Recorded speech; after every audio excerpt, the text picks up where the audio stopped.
Greetings, friends. It's me, Wayman, knocking back a cold one. And welcome to another episode of Judges for Dummies.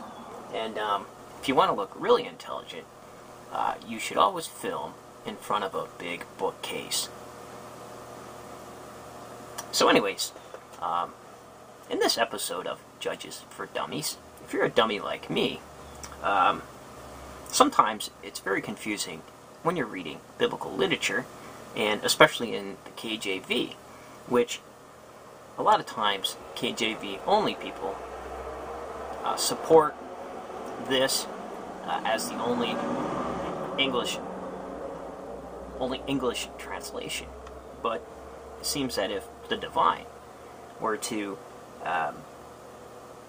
preserve his text in English in such a way, he would have used better English. It's just horrible English. So, a lot of times, it's hard. So, and then plus all the historical stuff. So what you need is a bunch of commentaries and whatnot that are locked away in some libraries, and a bunch of boring text. But it all applies. And a few people don't mind doing the work, and then they tell dummies like us, and then we tell each other. So, getting on with it, this is Judges chapter 8. So what's happening here is all these loosely knit tribes in contention sometimes with one another. They would have a call out for holy war. Some would show, as we've seen in the past, some would not, and then that created tension between. And also, huge threats were created because there was no real cohesive unity. And some are for the monarch idea, and some are not. And in Judges, this text is not. Because in later chapters in Judges, you will see Gideon saying that he does not want to be the ruler, nor his sons, because the divine is the ruler. There's mixed ideas about that, because maybe some people think, well, he's just being pious, he doesn't want to take on the role of leadership, but others say, nah, the writer specifically put that in there to say that the divine was the ruler of Israel. So, let's get into the meat of things. This chapter 7 is broken down into 4 different segments.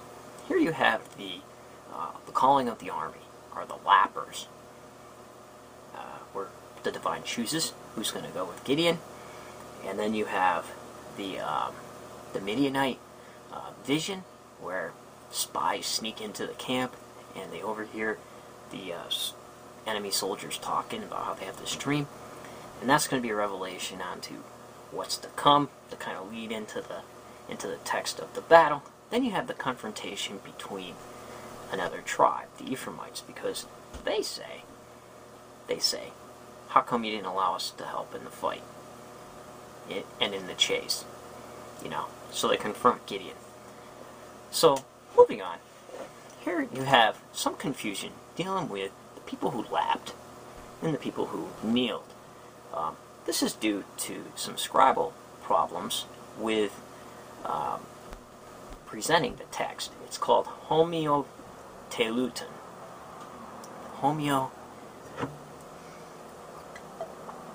Homoteluton, which means like endings. So here between text 5b and 6a, there's a whole bunch of things that ended in the same. So there were some errors because the I jumps from one sentence to the other. Sometimes things were left out when texts were being copied. I probably said that word wrong. It's pretty big. But at any rate, it's all put together by using a text called the LXX-A, which kind of better pieces together and is a better copy than some of the other texts, like the Masoretic text or the LXX-B. So, going from that, we can go to the Greek, kind of piece together, and this is even done using sometimes Dead Sea Scrolls, but this particular text isn't found in Dead Sea Scroll. So anyways, Here, the divine says, no, no, no. Army's too big. We need to whittle it down. So Gideon says, anybody that's afraid, go home. So a bunch of soldiers leave. And a lot of times here, and this is the whole theme for another video, numbers were inflated. So here, he says, have men drink from the river. Those who kneel divide from those who lap, lay on their stomach and laps like dogs. So they do it, they divide them. 300 men lap like dogs. So they are chosen. Now some commentators out of Judaism say that this is because the ones who laid on their stomachs, it was shown and proven that they have not kneeled to idols. Others say, no, no, no, they're cowards, because the ones that kneeled were ready for a fight. And in order to show the strength of the divine, he would pick the wimps and the cowards to go with Gideon. However, psychologically, it just might have been that when you look into the water, this is mine. When you look into the water, you see your own reflection, and you see yourself, which there could be something to that. Who knows? So he picks the 300. So they're camping out. They sent spies, and they overhear this dream. And I'm gonna read this dream because it's pretty interesting. So this runs from 7:9 to 15. The Midianite camp was below him in the plain.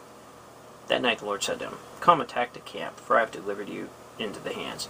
And if you are afraid to attack, go first down to the camp with your attendant, Purah, and listen to what they say. After that you will have the courage to attack the camp. So he went down with his attendant Purah to the outpost of the warriors who were in the camp.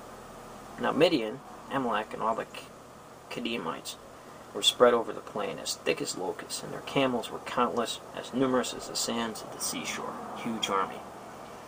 Gideon came there, just as one man was narrating a dream to another. Listen, he was saying, I had this dream. There was a commotion, and a loaf of barley bread was whirling through the Midianite camp, and it came to a tent and struck it, and it fell, and it turned it upside down, and the tent collapsed. To this the other responded, that can only mean the sword of the Israelite Gideon, son of Joash.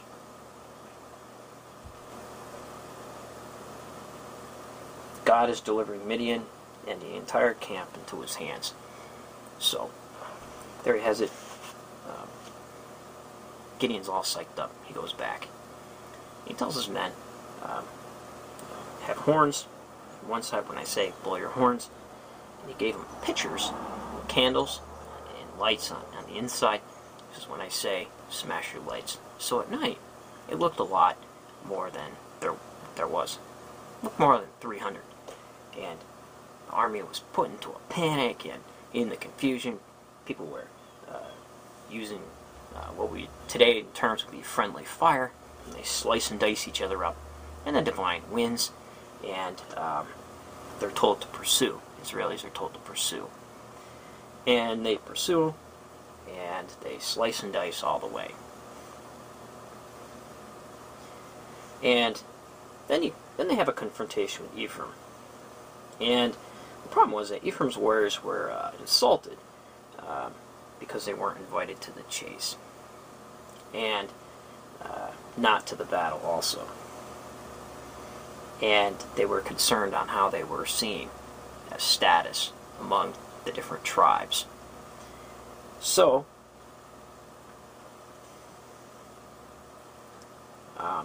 they asked Joshua about it, and Joshua said,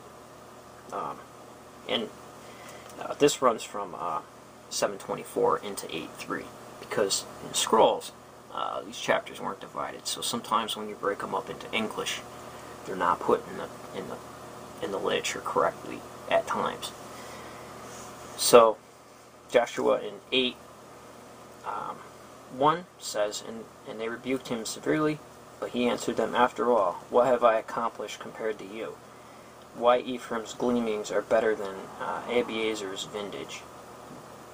God has delivered the Midianite generals Oreb and Zeb into your hands, and what was I able to do compared to you? And when he spoke this, fashioned their anger against him abated. So, kind of talked smooth and got out of the situation. So what's interesting here is, like the hero Odysseus, out of the Greek mythology, the Odyssey, he uses craft and ingenuity to win the battle. Very few men, and he wins it by craft and ingenuity.